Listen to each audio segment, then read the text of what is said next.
الحمد لله نحمده ونستعينه ونستغفره ونؤمن به ونتوكل عليه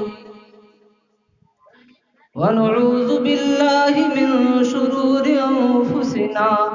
ومن سيئات أعمالنا من يهده الله فلا مضل له ومن يضلله فلا هادي له ونشهد أن لا إله إلا الله وحده لا شريك له ولا نظير له ولا مشير له ولا معين له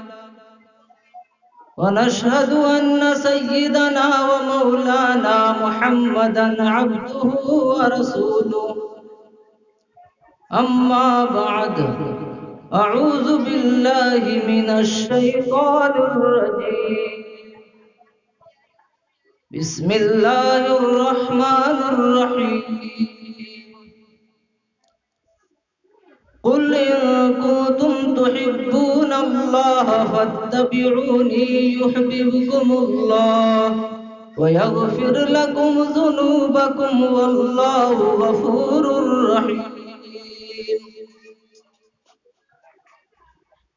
وقال النبي صلى الله تعالى عليه وسلم من أطاعني دخل الجنة ومن عصاني فقد أبى وقال النبي صلى الله تعالى عليه وسلم النكاح من سنتي وقال عليه الصلاة والسلام فمن رغب عن سنتي فليس مني او كما قال عليه الصلاة والسلام کامیابی گر تجھے دو جہاں میں درکار ہے کامیابی گر تجھے دو جہاں میں درکار ہے ان کا دامن تھام لے ان کا دامن تھام لے جن کا نام محمد ہے صلی اللہ علیہ وسلم محمد کی اطاعت دین حق کی شرط اولی ہے اسی میں ہو اگر خواہ تو سب کچھ نامکمل ہے معزز و معزز حضرات علماء کرام و بزرگان محترم پردہ نشین مائیں اور بہنیں آپ حضرات بعد نماز مغرب علماء کرام سے قیمتی بیانات سماعت فرما رہے تھے اور میرے بعد بھی والد محترم جناب حضرت علامہ مولانا انعام اللہ صاحب دامت برکاتہ العالیہ کا بھی خطاب ہوگا اور جناب حضرت مولانا شمیم صاحب دامت برکاتہم العالیہ کا بھی خطاب ہونا ہے اور وقت کی بھی کمی ہے اور میں بھی تھکا ہوا ہوں اس لیے میرے بھائیوں آج کا یہ جلسہ جناب صراط اللہ صاحب کے مکان پہ رکھا گیا ہے بموقع نکاح کے جلسے کا انعقاد کیے ہیں کہ عزیزم نصر اللہ صلی اللہ علیہ وسلم کی شادی ہے اس موقع پر انہوں نے یہ جلسہ منعقد کیا ہے اللہ تعالیٰ ان کی شادی کو قبول فرمائے خیر و برکت عطا فرمائے میرے بھائی اور بزرگوں اللہ رب العزت نے اس دنیا کے انسانوں کی رشد و ہدایت کے لیے انسانوں کو صحیح طور پر رہنمائی کے لیے انسانوں کی رہبری کے لیے، انسانوں کی نجات کے لیے، کہ انسانوں کو صحیح زندگی بخشنے کے لیے اللہ رب العزت نے اس کائنات کے اندر، اس دھرتی پہ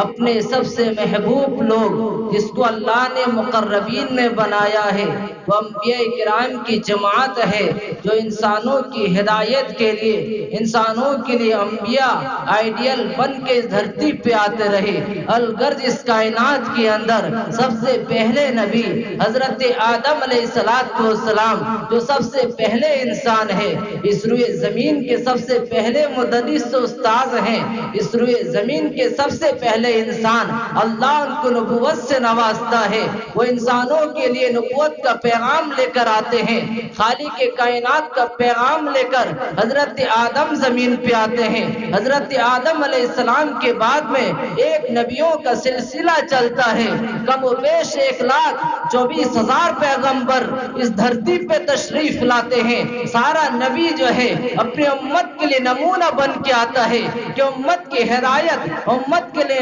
نجات اسی پہ ہے کہ امت نبی کی جان پر اپنی جان قربان کر دے، نبی کی اتباع پہ اپنی قربانی ہو، اپنی خواہشات کو نبی کی مرضی پہ گزارے، نبی کے حکموں کی تابعداری کرے، نبی جس چیز کا حکم کرے امت ہی ان کے حکم کو پورا کرے، نبی جس چیز سے منع کرے امت اس چیز سے رک جائے۔ سارے امتوں کے لیے ہے، سارا نبی جو ہے یہی پیغام لے کر اترتے تھے، اسی میں ہدایت و کامیابی ہے کہ جو امت جس نبی کے اتباع میں، نبی کی محبت میں اس کی زندگی ہو تو کامیاب ہو سکتی ہے۔ جو آخر میں امام الانبیاء جناب محمد رسول اللہ صلی اللہ تعالی علیہ وسلم تشریف لاتے ہیں، آپ پہ قرآن اترتا ہے، آپ ہدایت کا پیغام اترتا ہے، اللہ کے نبی کو نبی بنایا جاتا ہے، آپ پہ نبوت اتار دی جاتی ہے، آپ پہ رسالت اتارا جاتا ہے، قرآن اترتا ہے۔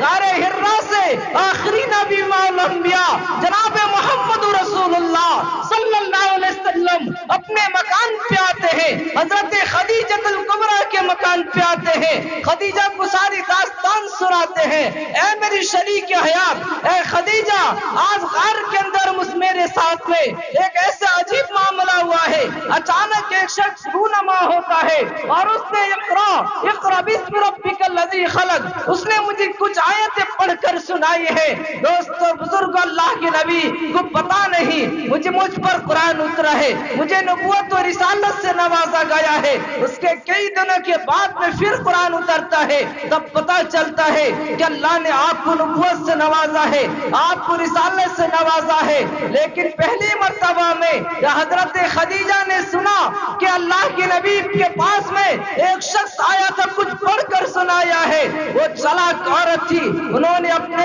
جو ہے چچیرا بھائی حضرت ورقہ بن نوفل سے انہوں نے پوچھا کہ آپ کے بھتیجے کے پاس میں ایک شخص آیا تھا، اس نے کچھ پڑھ کر سنایا ہے، یہ کیا معاملہ ہے؟ تو انہوں نے کہا کہ میں نے انجیل پڑھی ہے، میں آسمانی کتابوں کا مطالعہ کیا ہے، ان کتابوں کے اندر میں نے دیکھا ہے کہ ایک آخری نبی آنے والا ہے، جو نبی مکہ میں آئے گا اس نبی پہ آخری کتاب اترے گی، وہی لگتا ہے کہ وہی فرشتہ جبرائیل ہے جو اس سے پہلے حضرت موسیٰ کے پاس میں آیا تھا، یہ وہی فرشتہ ہے جو اس سے پہلے حضرت عیسیٰ کے پاس میں آیا تھا، یہ وہی فرشتہ ہے جو اس سے پہلے دیگر انبیاء کے پاس میں یہ صحیفہ قرآن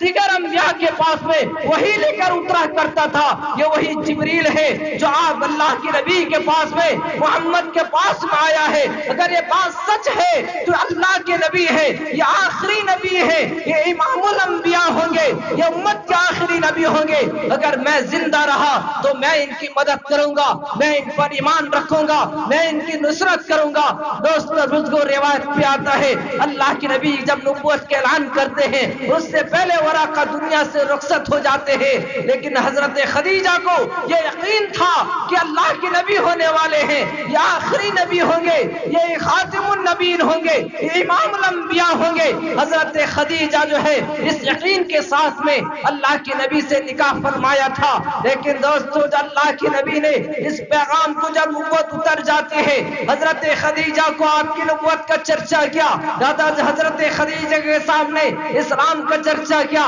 کہ اللہ نے مجھے نبوت سے نوازا ہے، مجھے رسول بنایا ہے، مجھ پہ قرآن اتارا ہے۔ حضرت خدیجہ جو ہے فوراً جو ہے تصدیق کر لیتے ہیں، کلمہ لا الہ الا اللہ محمد رسول اللہ کی تصدیق کرتے ہیں، اللہ کے نبی کے رسول ہونے کی تصدیق کر لیتی ہیں، آپ پہ ایمان لے آتی ہیں۔ اس لیے عورتوں میں یہ سب سے پہلے اسلام کے اندر جس نے نبی پہ ایمان لایا ہے، نبی کا کلمہ پڑھا ہے، وہ حضرت خدیجۃ الکبریٰ کی ذات ہے۔ یہ سب سے پہلی عورت ہے جو مذہب اسلام کو قبول کی ہے۔ حضرت خدیجہ جو ہے اسلام قبول کر لیتی ہیں، آپ کے دامن پکڑ لیتی ہیں، اللہ کے نبی کو نبی مان لیتی ہیں۔ میرے بھائیو، حضرت خدیجہ جو ہے سب سے پہلے ایمان قبول کر لیتی ہیں۔ اس کے بعد اللہ کے نبی نے اس پیغام کو صدیق اکبر تک پہنچایا، علی مرتضیٰ تک پہنچایا۔ حضرت علی کے بارے میں آتا ہے، آپ کی عمر صرف 10 سال کی تھی، آپ اسلام قبول کر لیتے ہیں،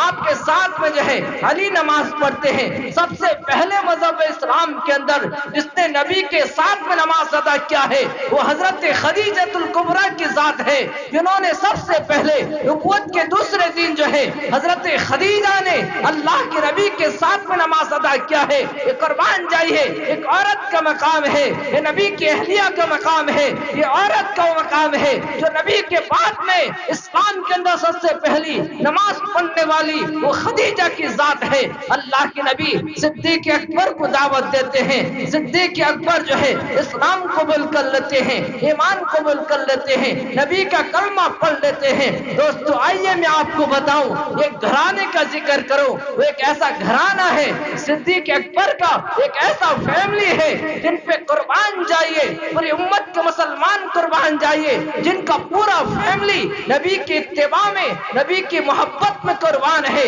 نبی کی خدمت میں قربان ہے، جن کی جان و مال نبی کے لیے نچھاور ہے، وہ صدیق اکبر کا فیملی ہے۔ روایت میں آتا ہے حضرت ابو بکر صدیق جو ہے اسلام قبول کر لیتے ہیں، جب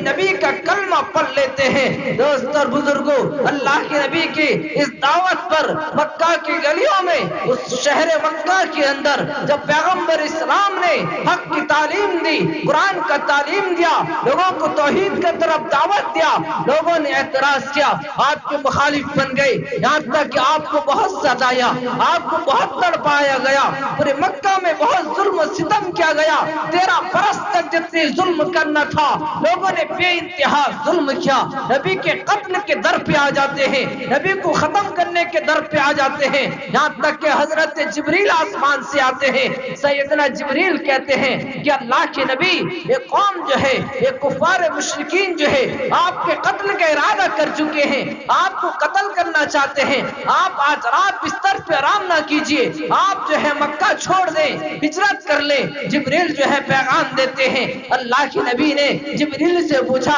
اے جبریل میرے ساتھ میں سفر میں کون ہوگا؟ کہا کہ آپ اپنے ساتھ میں جو ہے ابو بکر صدیق کو اپنے ساتھ میں لے لینا، وہ آپ کے جو ہے سفر کے ساتھی ہوں گے۔ دوستو اللہ کے نبی صدیق اکبر کے مقام پہ آتے ہیں، کہتے ہیں کہ ابو بکر میرے پاس میں سیدنا جبریل آئے تھے، انہوں نے کہا ہے کہ آج رات جو ہے بستر میں گزارنا صحیح نہ ہوگا، دشمن کا گھیراؤ ہے، یہ دشمن ختم کرنا چاہتے ہیں۔ دوستو بزرگوں، جب اللہ کے نبی نے ابو بکر صدیق سے کہا کہ صدیق جو ہے اللہ کے فرشتہ جبریل نے آپ کو ساتھ لے کر جانے کہا ہے، آپ میرے سفر کے ساتھی ہوں گے۔ صدیق اکبر عائشہ فرماتی ہیں میں اس وقت موجود تھی جب صدیق اکبر نے جملہ سنا، آنکھوں سے آنسو آ جاتے ہیں۔ صدیق اکبر کے یہ خوشی کا رونا تھا کہ میں نبی کی خدمت کا موقع ملے گا، میں نبی کے ساتھ میں ہجرت کروں گا۔ صدیق کو پتا تھا نبی کے ساتھ میں جانا اپنی جان کو بازی لگانا ہے،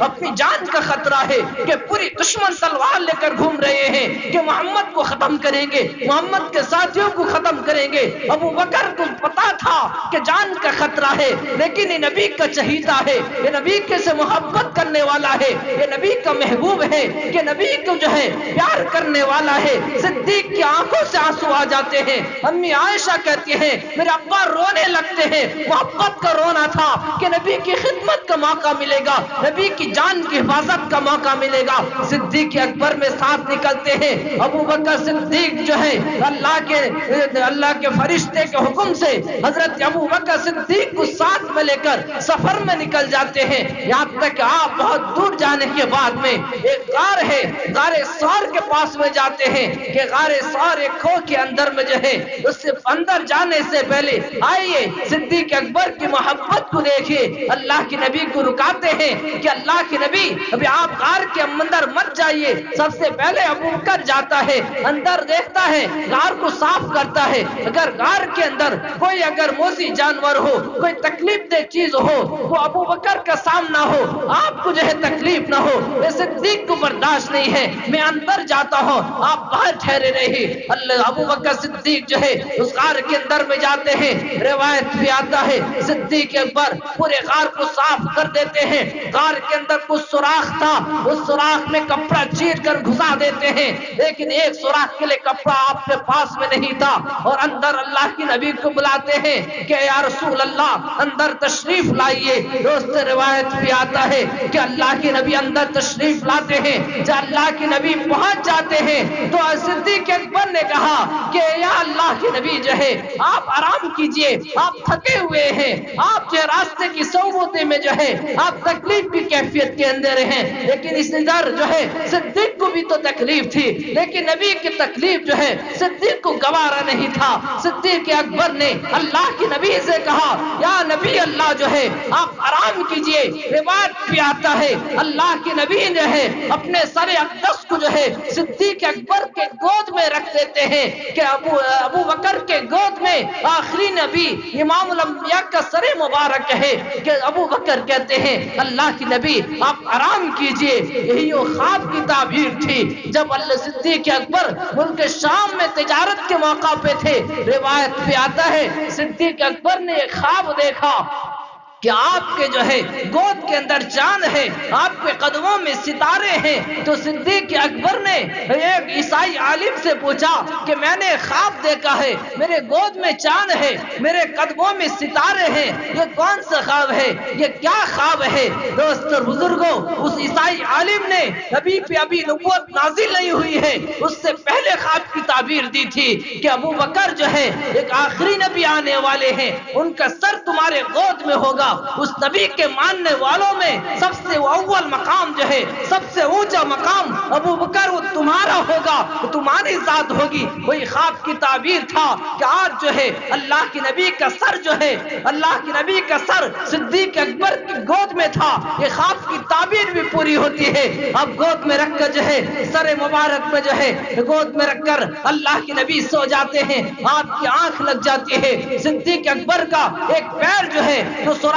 خالی تھی، اس سوراخ کے اندر جو ہے صدیق اکبر اپنا ایڑی رکھ چکے تھے کہ اگر کوئی موذی جانور ہو، اگر کوئی سانپ ہو، اگر کوئی ڈسنے والا جانور ہو، وہ کہیں میرے نبی کو تکلیف نہ پہنچائے، محمد رسول اللہ کو ایذا نہ پہنچائے، آپ پیر رکھ دیتے ہیں۔ صدیق کو پتا تھا یہ پہاڑ کی گھاٹی ہے، یہاں پر خطرناک قسم کے اژدھے ہو سکتے ہیں، ضرور ہوں گے، خطرناک سانپ ہوں گے، صدیق کو پتا تھا، لیکن نبی کی جان کی ان کے سامنے اہمیت تھی، صدیق اپنی جان کی پرواہ نہیں کرتے، بس اللہ کے نبی کی جان کی پرواہ کر رہے تھے، کوئی پرواہ نہیں تھی، اپنے پیر کو جو ہے سانپ کے منہ میں رکھ چکے تھے، اس سوراخ میں رکھے تھے، پتا تھا کوئی اژدھا ڈسے گا، لیکن جو ہے نبی کی نیند کی خاطر جو ہے، نبی کے آرام کی خاطر جو ہے، نبی کی جان کی حفاظت کی خاطر صدیق اکبر نے اپنے پیر کو اس میں رکھ دیتے ہیں، لیکن جب نبی کی نیند لگ جاتی ہے اور وہ سانپ اندر سے ڈستا ہے، ایک مرتبہ ڈستا ہے، صدیق اکبر کے بدن کانپ اٹھتا ہے اور وہ پہاڑ کا جو ہے خطرناک اژدھا جو ہے ڈستا ہے، صدیق کا چہرہ متغیر ہو جاتا ہے، پھر ڈستا ہے، تین مرتبہ ڈستا ہے، یہاں تک کہ 6 انسان تھے۔ ابو بکر صدیق چاہتے تھے کہ میں جو ہے اللہ کی نبی کو نہ اٹھاؤں، پوری تکلیف میں بدن کانپ رہا ہے، لیکن انسان تھے، بے اختیار جو ہے آنکھ سے آنسو کے قطرے جو ہے نکل آتے ہیں، آپ کے آنکھ کے آنسو کے قطرے جو ہے، ابو بکر کے آنکھ کے آنسو کے قطرے اللہ کی نبی کے چہرے مقدس پہ گرتا ہے۔ دوستو یہ وہ آنسو کا قطرہ ہے، آج تک کائنات میں جو ہے وہ نبی کا جو ہے وہ ابوبکر کا آنسو کا قطرہ جس نبی کے چہرے پر گرا ہے، یہ مرتبہ جو ہے کسی صحابی کو نہیں ملا ہے جس کی آنکھ کا آنسو کا قطرہ نبی کے چہرے پہ گرا ہو۔ صدیق کا جو ہے آنسو کا قطرہ نبی کے چہرے پہ گرتا ہے، صدیق گھبرا جاتے ہیں، اللہ کے نبی کی نیند ٹوٹ جاتی ہے، اللہ کے نبی گھبراتے ہوئے دیکھتے ہیں ابو بکر کے آنکھوں سے آنسو ہے، کہا کہ یا اللہ اے ابو بکر جو ہے میرے ماں باپ قربان ہو، کیا ہوا ابو بکر کیا بات ہے، رونے کا سبب کیا ہے، تجھے کیا تکلیف پہنچی ہے، کون سا دکھ پہنچا ہے، کون سی ایذا پہنچی ہے؟ کہا اللہ کے نبی میں آپ کی نیند کو خراب کرنا نہیں چاہتا تھا، میں آپ کی نیند کو توڑنا نہیں چاہتا تھا، لیکن میں مجبور ہو چکا ہے، ایک اثر مجھے ڈس رہا تھا، یہ بے اختیار جو ہے میرے آنکھ سے آنسو کے قطرے جو ہے آپ کے جو ہے چہرے پہ گر کر جو ہے آپ کی نیند ٹوٹ چکی ہے۔ ابو بکر جو ہے اپنی جان کی پرواہ نہیں کرتا کہ نبی کی جو ہے نیند سے جو ہے بڑھ کر جو ہے ابو بکر کے سامنے اس کی جان نہیں ہے۔ ابو بکر جو ہے چاہتا یہ تھا کہ نبی آرام کرتے رہے، اگرچہ ابو بکر کو جو ہے سانس ڈستا رہے، لیکن مجبوری میں جو ہے آنکھ کا آنسو کا قطرہ جو ہے آپ کے چہرے پہ، آپ کے چہرے مقدس پہ جو ہے گر چکا ہے۔ اللہ کے نبی کہتے ہیں اے صدیق اکبر کس جگہ سانپ نے ڈسا ہے وہ جگہ دکھاؤ، آپ پیر دکھاتے ہیں۔ اللہ کے نبی اپنے لعاب مبارک کو آپ نے اپنے تھوک کو جو ہے اس جگہ پر لگا دیتے ہیں۔ صدیق اکبر کہتے ہیں آپ کا تھوک لگنا تھا، آپ کا لعاب مبارک لگنا تھا، فوراً ٹھیک ہو جاتا ہے، پورے زہر کا اثر جو ہے بدن سے ختم ہو جاتا ہے، آپ کو شفا مل جاتی ہے۔ ابو بکر صدیق جو ہے درست ہو جاتے ہیں، بالکل ٹھیک ہو جاتے ہیں۔ دوستو اس غار کے اندر میں رہتے ہیں، اس کے بعد میں جو ہے اچانک جو ہے اس غار کے اندر صدیق اکبر موجود ہیں۔ دوستو دشمن جو ہے چاروں طرف سے گھرے ہوئے ہیں، تلاش میں نکلے ہوئے ہیں، دشمن تلاش کرتے کرتے روایت بھی آتا ہے کہ اس غار کے پاس میں جو ہے جب دشمن قریب پہنچتے ہیں اللہ کی طرف سے حفاظت کا سامان تیار کیا جاتا ہے۔ اس غار کے منہ کے پاس میں اچانک درخت اگتا ہے اور درخت کے اوپر جو ہے ایک جو ہے کبوتر آ کر جو ہے ایک مکڑی جالا بھی دے دیتی ہے، کبوتر باسا دیتی ہے اور انڈے بھی دے دیتی ہے۔ کبوتر باسا اس کے سامنے ہوتا ہے، یہ اللہ کی طرف سے تھا، نبی کی حفاظت کا ایک ذریعہ تھا کہ اللہ حفاظت کر رہا تھا۔ اس کے منہ کو جو ہے ایک درخت سے، ایک مکڑی کے جالے سے، کبوتر سے گھیرا جاتا ہے، لیکن جالی کے اندر میں اوپر کے انسان بھی نظر آ رہے تھے۔ لوگ تلاش کرتے کرتے اس غار ثور کے قریب آ جاتے ہیں۔ صدیق اکبر جو ہے دیکھتے ہیں کہ دشمن جو ہے بالکل اگر نگاہ نیچے کر لیں تو ہمیں دیکھ لیں گے۔ روایت پہ آتا ہے صدیق اکبر رونے لگتے ہیں، یہ اللہ کے نبی اب دشمن جو ہے بالکل ہمارے اوپر ہے، نگاہ نیچے کر لے تو ہمیں دیکھ سکتے ہیں۔ اللہ کے نبی دشمن قریب ہیں کہ اللہ کے نبی سے صدیق اکبر کی محبت پہ قربان جائیے۔ صدیق اکبر کہتے ہیں اللہ کے نبی اگر یہ دشمن مجھے قتل کر دے، اگر یہ مجھے مار دے تو میں اکیلا مروں گا، میرے مرنے سے دنیا والوں کو کوئی نقصان نہیں ہوگا۔ اللہ کے نبی اگر یہ دشمن آپ کو مارتے ہیں پوری کائنات کو نقصان ہوگا، پوری انسانیت کو صدمہ پہنچے گا، پوری انسانیت جو ہے ہدایت سے رک جائے گی۔ آپ کی جان کی مجھے فکر ہے، میرا رونا آپ کی خاطر رونا ہے۔ اے اللہ کے نبی ابو بکر صدیق کو جو ہے اللہ کے نبی تسلی دیتے ہیں، ما ظنک یا ابو بکر، اے ابو بکر تمہارا کیا خیال ہے کہ جو دو شخص ہو اور جس کا اللہ ثالثہما، کہ جس کا اللہ جو ہے تیسرا ہو، اس کے بارے میں تمہارا کیا خیال ہے؟ اے ابو بکر ہم دونوں ہیں، ہمارے ساتھ میں ہمارا تیسرا جو ہے اللہ ہے۔ اے ابو بکر گھبرانے کی ضرورت نہیں ہے، وہ اللہ حفاظت کرے گا۔ دوستو صدیق اکبر تھے، بڑی محبت کیا کرتے تھے، اپنی جان سے بڑھ کر جو ہے نبی کی جان ان کے سامنے تھی۔ دوستو صدیق اکبر اس غار کے اندر اللہ کے نبی کے ساتھ میں 3 روز تک قیام کرتے ہیں، 3 روز اس غار پہ رہتے ہیں، اور اسی دوران میں لکھا ہے کہ حضرت ابو بکر کی ایک بیٹی ہے حضرت اسما ہے کہ آپ کے لیے جو ہے کھانا لے کر آیا کرتی تھی، چھوٹی بچی ہے جو اللہ کے نبی کے لیے ابو بکر صدیق کے لیے گھر سے کھانا لے کر آئی تھی۔ ایک واپس ہو رہی تھی، راستے ابو جہل ملتا ہے اور کہتا ہے کہ اسما بتا تیرا باپ کہاں ہے، تجھے ٹھیک پتہ ہوگا، بتا محمد کہاں ہے۔ دوستو چھوٹی بچی ہے، قربان جائیے نبی کی محبت کیا ہے، اس کے قلب پہ نبی کی پیار کیا ہے۔ دوستو نبی کی حفاظت کا جس باپ کے اندر جو ہے نبی کی محبت کا جذبہ ہو کہ اسی باپ کی بیٹی ہے، اس کے دلوں پہ کیا محبت ہے۔ ابو جہل مارتا ہے، اس زور سے تماشا مارتا ہے کہ آپ جو ہے آپ کی جو ہے کان کے بالی نیچے گر جاتے ہیں، آپ کی نشان پڑ جاتا ہے۔ اسما جو ہے لیکن کہتے ہیں ابو جہل تو جس قدر مارنا چاہتا ہے مار تو سکتا ہے، میں تجھے بتا نہیں سکتی، میں ابو بکر جو ہے ہمارے اللہ کے نبی کا پتہ ہرگز تجھے نہیں بتاؤں گی۔ دوستو اس کے بعد اسما واپس آتے ہیں، جب اللہ کے نبی کے پاس میں جب غار کو آتے ہیں تو آپ کے چہرے پہ نشان تھا۔ اللہ کے نبی نے پوچھا یہ کون سے نشان ہے، یہ کیا نشان ہے؟ کہا کہ ابو جہل نے مار کر اس طرح کیا ہے، پورے واقعہ بتایا تو اللہ کے نبی نے کہا اے صدیق جو ہے تیری جو ہے قربانی، تیری فیملی کی قربانی جو ہے میں دنیا پہ ہر ایک کا جو حق تو ادا کر چکا ہوں، لیکن صدیق جو ہے تیری احسانی کا بدلہ جو ہے اللہ ہی چکائے گا، تیری یہ قربانی تیری فیملی کا قربانی کو جو ہے چکانا یہ جو ہے یہ محمد نہیں چکائے گا، اللہ چکائے گا۔ دوستو اور بزرگوں اللہ کے نبی ابو بکر صدیق کی اور ایک بیٹی امی عائشہ ہیں جو اللہ کے نبی ان سے بڑی محبت کیا کرتے تھے، بڑی پیار کیا کرتے تھے۔ دوستو ایک مرتبہ واقعہ ہے حدیث پاک میں آتا ہے کہ ایک مرتبہ آپ کی 9 بیویاں نے جو ہے اللہ کی نبی سے نان و نفقہ کے بارے میں احتجاج کیا، کہا کہ جو ہے ہمارے نان و نفقہ کو بڑھایا جائے، کچھ خرچ بڑھا دیا جائے، جبکہ پیغمبر کی بیویاں ایسے کم خرچ میں گزارا کرتی تھی۔ تنگدستی کی کیفیت کو لے کر اللہ کے نبی کے پاس میں پہنچتے ہیں، اللہ کے نبی کو ناگوار گزری، آپ کو ناپسند ہوا ایک نبی کی بیوی کہ دنیا کی طلب کریں اور عیش و عشرت سے رہنا چاہیں، بھوک و پیاس کو برداشت نہ کریں اور جو ہے دنیا کی تنگی کو برداشت نہ کریں۔ اللہ کے نبی کو ناپسند ہوا، اللہ کے نبی ناراض ہو جاتے ہیں اور آپ اپنے کمرے پہ چلے جاتے ہیں، 1 مہینہ تک کمرے میں بند رہتے ہیں، کسی بیوی سے باتیں بند کر دیتے ہیں۔ آخر میں اللہ کی طرف سے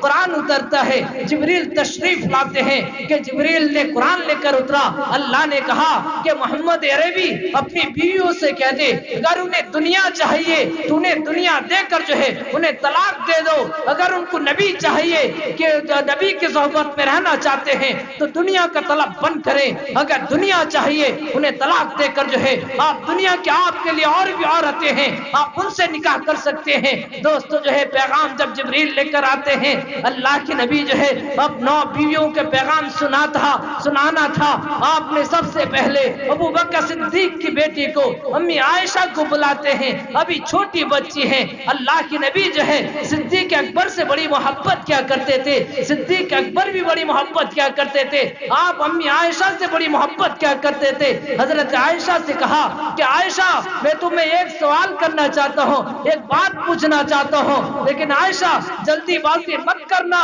تھوڑا سوچ کے جواب دینا، تم اپنے ابا سے پوچھ لینا، ابا کے مشورے کے بعد میں مجھے جواب دینا۔ دوستو اس سے پتہ چلتا ہے اللہ کے نبی نے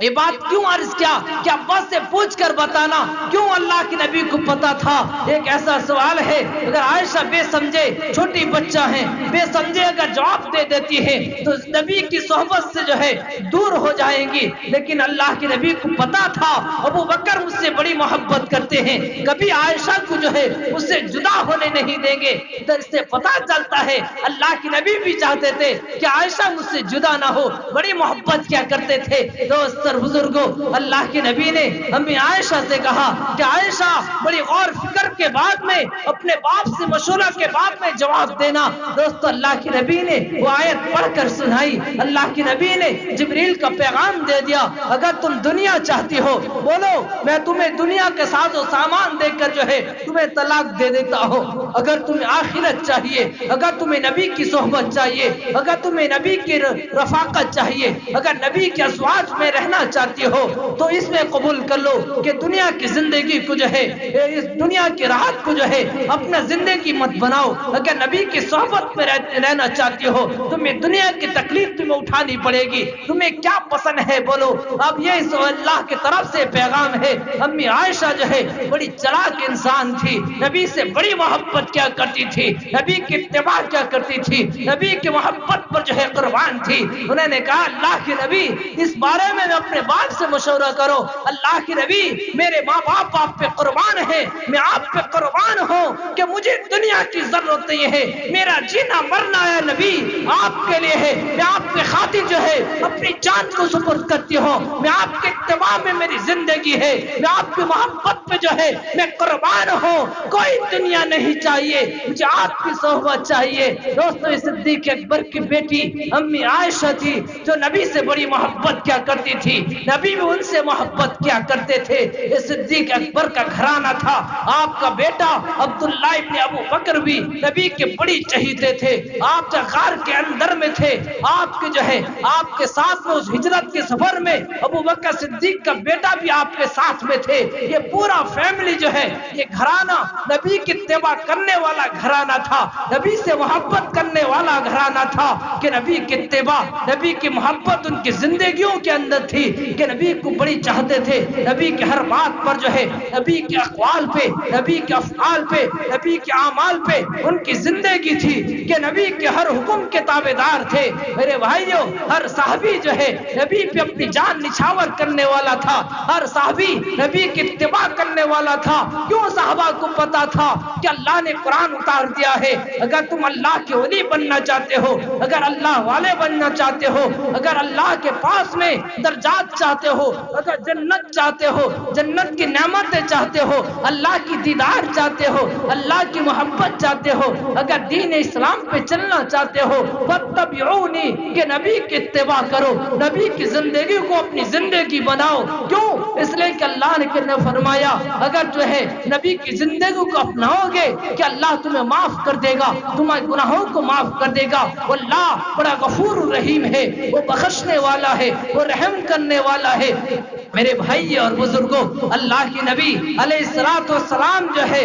کہ اتباع کرنے پر جو ہے کامیابی کا سند ہے۔ اللہ کے نبی کی زندگی کو اپنا زندگی بنانے پہ نجات مل سکتی ہے۔ اس لیے صحابہ کرام نے نبی کی زندگی کو اپنا زندگی بنایا۔ صحابہ کے بعد میں جتنے تابعین آئے انہوں نے نبی کی زندگی کی اتباع کی۔ ساری ان کی زندگی، ان کا جینا، ان کا کھانا، ان کا پینا، ان کا مرنا، ان کا جینا، ان کا نکاح کرنا، ان کا شادی کرنا، ان کا ولیمہ کرنا، ان کے دنیا دینی سارے امور کو کرنا، نبی کی زندگی ان کے سامنے تھی کہ نبی نے کس طرح کیا ہے، نبی نے اس کام کو کس طرح کیا ہے۔ میرے بھائیوں کل نکاح کا بھی محفل ہے کہ اللہ کے نبی نے فرمایا کہ میری جو ہے النکاح من سنتی کہ نکاح میری سنت ہے۔ اللہ کے نبی نے فرمایا فمن رغب عن سنتی فلیس منی جو میری سنت سے راز کرے گا، میری سنت کی خلاف ورزی کرے گا، فلیس منا وہ میرا نہیں ہے،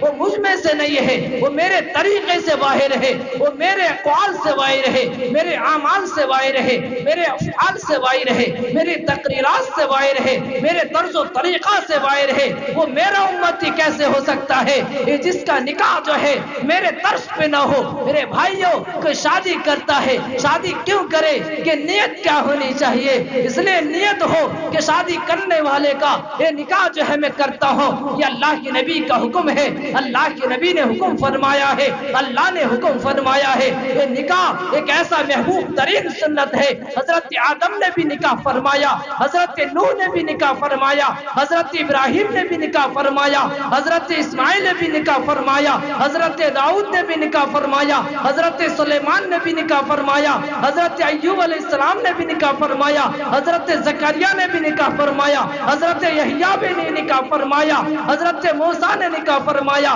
حضرت عیسیٰ بھی نکاح فرمائیں گے. آخر وقت میں حضرت عیسیٰ زمین پہ آئیں گے, آپ کی شادی بھی ہوگی, آپ کے بچے بھی ہوں گے, آپ بھی نکاح فرمائیں گے. آخر میں امام الانبیاء جناب محمد رسول اللہ صلی اللہ علیہ وسلم نے ایک نہیں, آپ نے 11 نکاح فرمایا ہے. آپ نے کہ جو ہے یہ نکاح کی سنت جو ہے ایسی عظیم سنت ہے, اللہ کے نبی نے اپنی زندگیوں کے اندر جو ہے 11 شادی کر کے امت کو تعلیم دی ہے. نکاح کے بغیر جو ہے ایمان کامل نہیں ہو سکتا. اگر ایمان کو کامل کرنا ہے, ایمان کو مضبوط بنانا ہے کہ نکاح کرو. کیوں؟ اللہ کے نبی نے فرمایا میں یا معاشر الشباب من استطاع منکم الباءۃ فلیتزوج فانه اغض للبصر واحسن للفرج. کہ جوانوں کی جماعت جو ہے تم نکاح کرو. کیوں؟ وجہ یہ ہے کہ نکاح جو ہے بدنگاہی سے بچاتا ہے, زنا سے بچاتا ہے. یہ نکاح کرے گا جو جوان جو ہے نکاح جلدی کرتے ہیں, بدنگاہی سے بچتے ہیں, زنا سے بچتے ہیں. آج ہماری حالت یہ ہے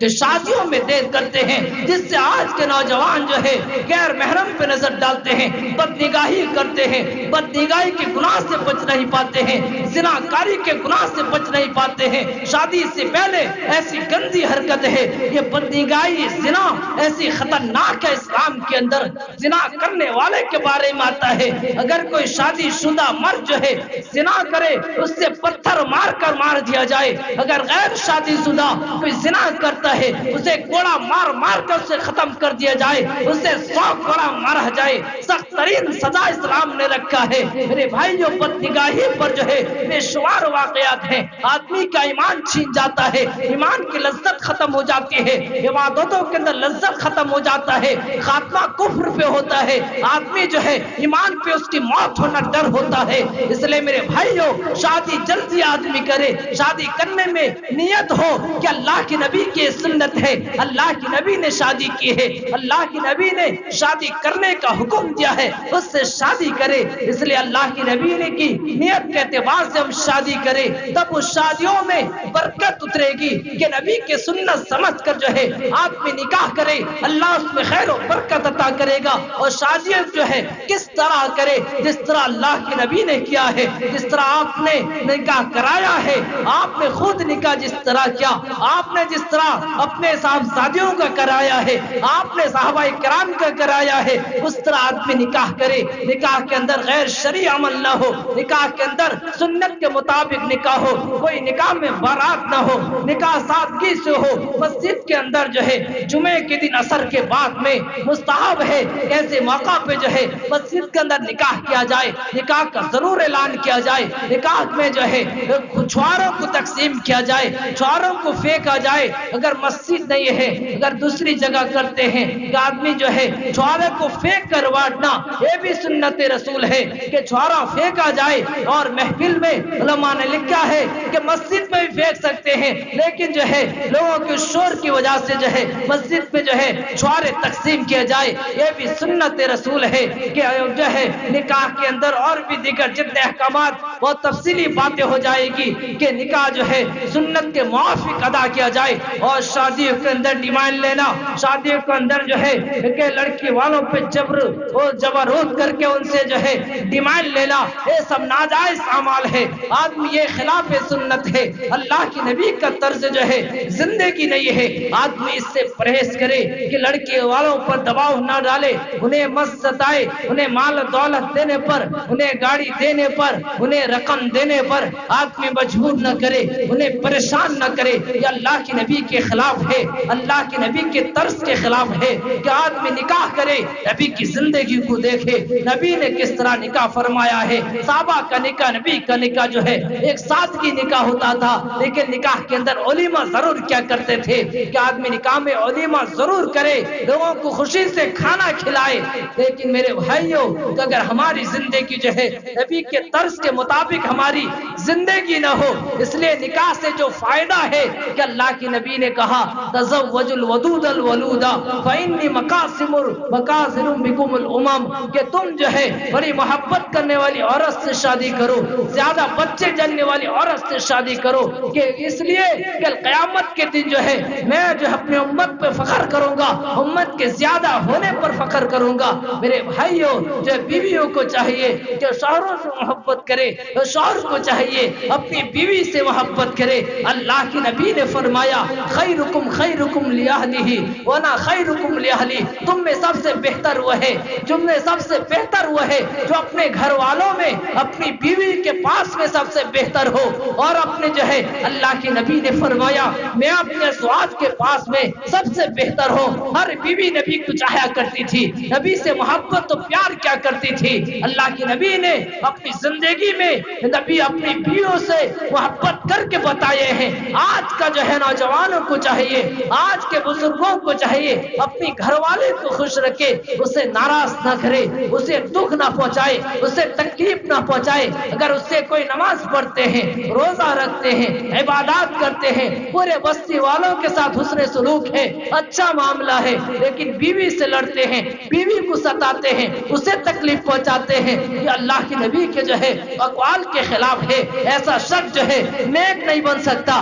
ایسا شخص اللہ والا نہیں بن سکتا، ایسا شخص دیندار نہیں بن سکتا۔ اللہ کے نبی نے کہا دیندار تو وہ ہو سکتا ہے، بہترین انسان تو وہ ہوگا جس کی بیوی تعریف کرے۔ ہاں یہ بہترین انسان ہے۔